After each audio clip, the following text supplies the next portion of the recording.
জীবনটা বড়ই অদ্ভুত, ভাবি এক হয়ে যায় আর এক। তো ওই যে ভাবলেই যে সব কিছু সঙ্গে সঙ্গে হয় সেটা কিন্তু নয়।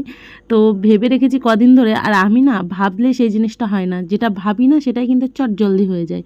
তো এদিকে দেখুন সবজিপত্র নিয়ে এসেছি, সকালবেলায় উঠে বাজারে গিয়েছি আজকে। আর সকালে তো প্রতিদিনের মতো স্নান হয়ে যায়, পুজো হয়ে যায়। এদিকে সোনাকে পড়তে বসিয়েছি, আজকে রবিবার ছিল সেই জন্য একটু চিকেন নিয়ে আসা হয়েছে। একটা না দুদিন ধরে নিরামিষ খাওয়া হয়েছে, শুক্রবার আর শনিবার। শুক্রবারে যেহেতু রামনবমী ছিল সেই জন্য নিরামিষ, আর শনিবারে তো এমনিই নিরামিষ, আবার সোমবারে নিরামিষ হবে। সেই জন্য রবিবারটা মাঝখানে রয়েছে। আজকে একাদশীও ছিল, ভেবেছিলাম নিরামিষ রান্নাবান্না করব, কিন্তু ছেলেদের ভীষণ বায়না, অনেক দিন বিরিয়ানি খাওয়া হয় না। সেই শীত ছিল যখন খুব, তখন খাওয়া হয়েছে জানুয়ারি মাসের দিকে। তো আজকে জোর জবরদস্তি বিরিয়ানি করতেই হবে।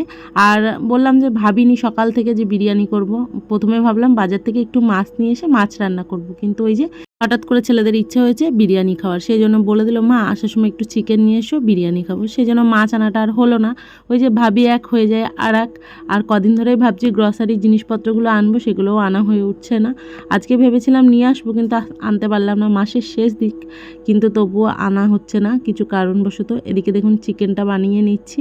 এত ব্যস্ত হয়ে পড়েছি যে কিছু কাজের জন্য, তো সেই জন্য আনা হয়নি। আর আগে গ্যাস তুলতে হবে সেই চিন্তাটা মাথায় রয়েছে, কেননা এখন যা গ্যাসের ক্রাইসিস।